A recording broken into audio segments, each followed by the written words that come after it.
Bismillahirrahmanirrahim. Itu usia berapa sih? Orang dikatakan usia muda. Usia muda jemaah sekalian, yang itu adalah usia-usia yang memang di awal-awal kepemudaan, yaitu dari kapan?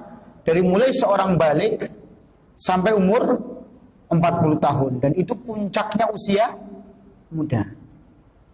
Iya. Sampai umur 40 tahun jemaah sekalian.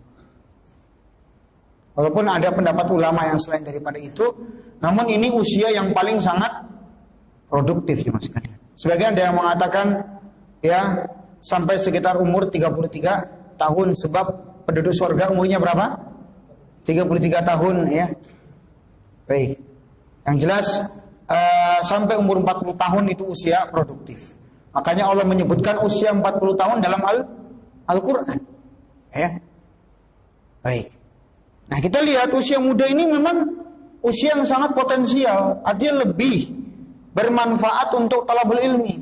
Jadi selagi usia muda, jangan meninggalkan talabul ilmi. Sini ada yang sudah 50 tahun ya. Masih muda berarti ya. Masih muda. Para ulama kita mengatakan talabul ilmi fis sigar kan naqshi 'alal hajar. Mencari ilmu di waktu muda itu seperti mengukir di atas batu. Orang kalau mengukir batu awet nggak? Awet bertahun-tahun. Wa talabul ilmi fil kibar kan naqshi 'alal ma. Sementara mencari ilmu di waktu tua itu seperti mengukir di atas air. Antum mau tulis apa aja di atas air pasti hilang. Dalam artian usia tua itu cepat orang itu lupa. Maka mumpung masih muda, belum banyak kesibukan, manfaatkan usia di waktu muda.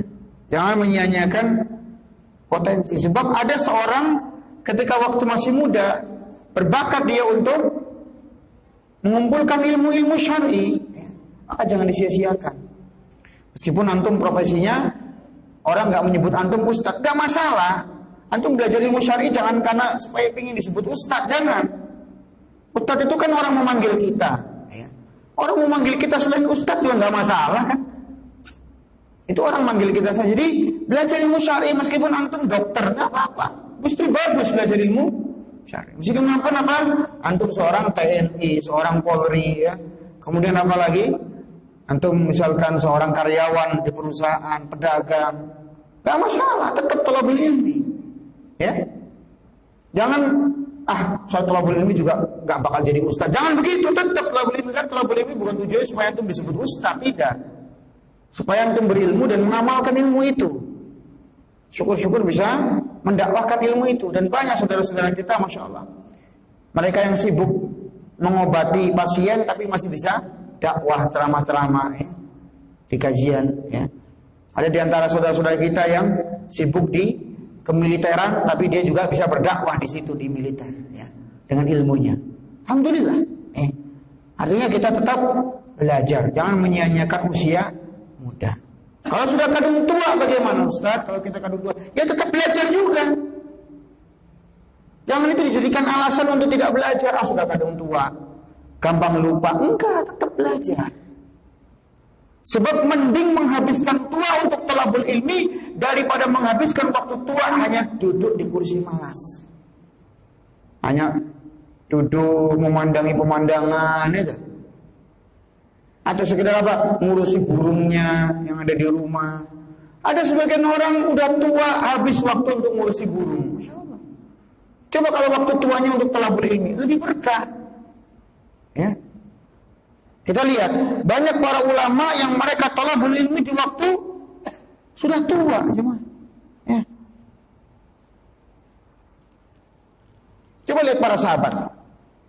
Imam Bukhari pernah mengatakan para sahabat banyak belajar itu ketika usia mereka sudah tua. Abu Bakar Siddiq sudah berapa tuh usianya ketika belajar dengan Nabi SAW?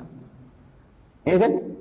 Jadi itu bukan alasan untuk kemudian tidak belajar. Sudah kadung 40 tahun lebih. Enggak ada alasan. Iya. Bahkan Ibnu Mubarak pernah ditanya, sampai kapan kau terus belajar? Kita tahu Ibnu Mubarak sudah jadi ulama pun tetap belajar. Tetap mengambil ilmu. Ya. Jangan sampai seorang ustadz itu saking sibuknya berdakwah nggak sempat thalabul ilmi. Jangan, tetap harus belajar. Harus belajar dari yang lebih berilmu. Bahkan para ulama kita mengatakan seorang tidak dikatakan alim sampai dia belajar kepada yang lebih berilmu daripada dia. Kemudian belajar dari orang yang ilmunya sama, yang sepadan. Dan belajar dari orang yang ilmunya di bawahnya. Gak apa-apa sekali-kali kita mendengarkan nasihat dari murid kita sendiri. Gak masalah. Minta pendapat murid kita. Gak masalah. Gak masalah.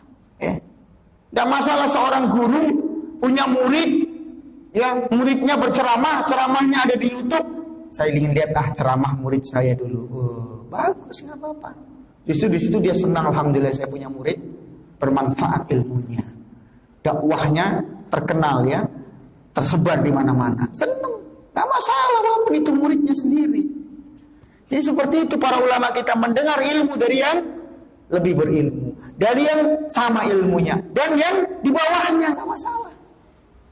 Makanya Ibnu Mubarak ketika ditanya sampai kapan wahai engkau Ibnu Mubarak terus belajar, sampai kapan? Ibnu Mubarak menjawab sampai mati. Nah, ada istilah pensiun kajian. Kalau sudah usia 50 tahun kajiannya pensiun. Tidak ada. Itu pensiun dari kantor iya, dari dinas iya. Kalau pensiun thalabul ilmi tidak ada. Oh, saya mau pensiun ngaji di Masnan nanti kalau usia 60 tahun saya sudah pensiun nggak ke Masnan lagi. Nggak ada. Tetap kajian terus. Selagi di Masnan ada kajian ikut. Ya. Walaupun sampai kita pakai tongkat, kajian terus sampai mati intinya. Ya, itu kata Ibnu Mubarak. Sehingga nggak ada istilah terlambat ngaji. Wah, saya malu udah tua sendiri, yang lain muda-muda. Nggak perlu malu. Ya, bahkan nanti semangat mudanya tumbuh. Kenapa? Kumpul sama anak muda, kan gitu.